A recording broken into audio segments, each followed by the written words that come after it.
के शासनकाल का था। उनकी छत्र छाया में अनेक साधुओं ने अपनी आत्मा का कल्याण किया। उनमें से ही एक दंडन मुनि, जो कि श्री कृष्ण दंडना नामक रानी के पुत्र थे, भगवान नेमिनाथ के उपदेश से प्रभावित होकर साधु बने। भवभव के चक्र से अपनी मुक्त रहने के लिए अपने पिताश्री की आज्ञा लेकर साधु बने और उनका साधु बनने के बाद पता नहीं कैसा लाभांतराय कर्म का गहन था कि उन्हें आहार पानी की प्राप्ति नहीं होती थी। उनके लाभांतराय कर्म के बंधन से किसी और साधु के साथ जाते तो उन्हें भी आहार पानी की प्राप्ति नहीं होती।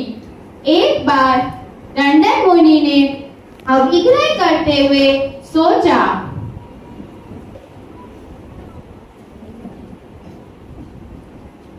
मैं अभिग्रह लेता हूँ कि जब तक मुझे मेरी रत्ती का आहार नहीं मिलेगा, मैं आहार नहीं लूंगा, चाहे कितना ही समय क्यों न लग जाए।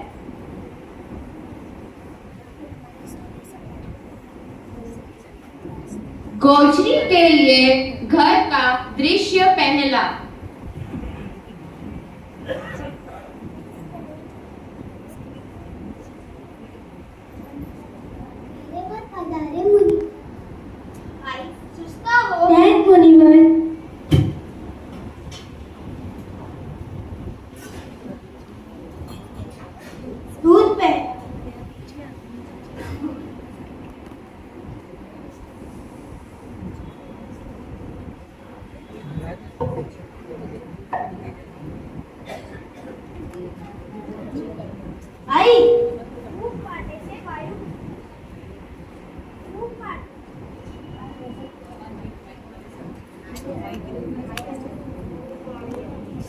भाई, फूंक मारने से वायु गाय की जिमुक्षा होती है।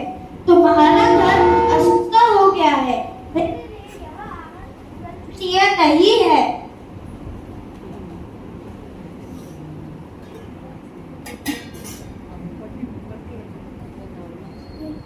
मेरे यहाँ कैसे असर करने का उदय है, जिससे मेरा भक्ति नहीं दिख जाता।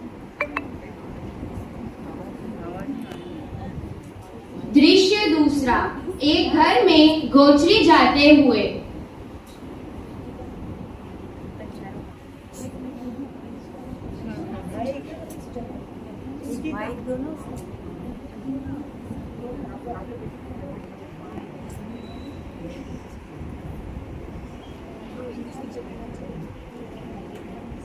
मेरे घर गोचरी के लिए पधारे हूँ।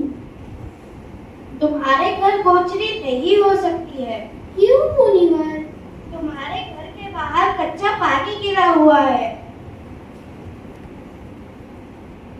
इस प्रकार प्रतिदिन भिक्षा के लिए जाते, लेकिन आहार का सहयोग प्राप्त नहीं होता और खाली हाथ वापस लौट आते।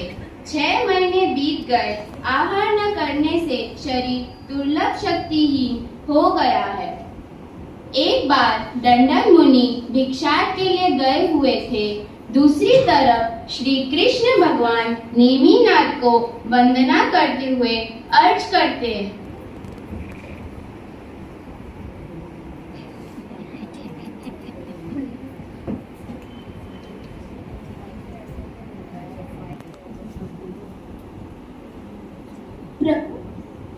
प्रभु, यदि आपको कष्ट ना हो तो मेरी एक जिज्ञासा का समाधान करें।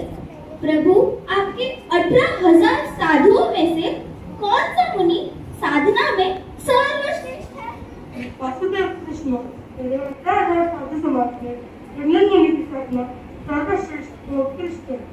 इनके समता भाव की भी सराहना की जाए। वह समता के महान साधु साधुओं के 22 परीक्षाओं में लाभ परीक्षाओं को जीत लिया। जब उन्हें अपनी भक्ति का आहार पानी नहीं मिलता, फिर भी एकदम शांत अपनी साधना में ली। संभाव से निद्रा पड़ने लगी।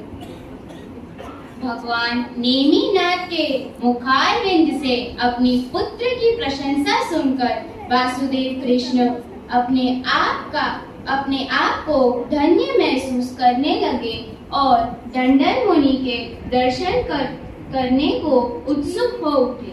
भिक्षा भ्रमण करते हुए दंडन मुनि के दर्शन किए, पुनः उनकी स्तवना की। महाराज श्री कृष्ण को यो स्तवना करते हुए पास वाली मकान में बैठी हुई एक कंधोई ने देखा और सोचा,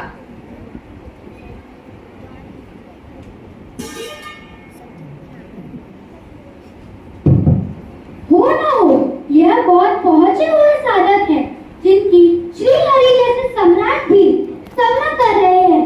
मुझे इन्हें भोजन देना चाहिए।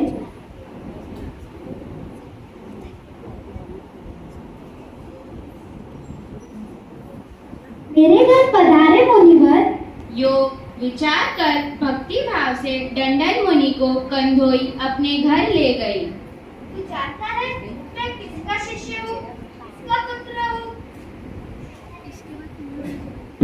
नहीं मुनिवर, मुझे तो कुछ भी पता नहीं है। मुझे तो केवल सिर्फ इतना पता है कि आप साधु हैं। इसका मतलब यहाँ मेरी भक्ति की शुद्ध भिक्षा मिल रही है। मुझे पात्र दान का लाभ इसे नहीं देना चाहिए। कंधोई मुनिवर को मोदक बहराते हुए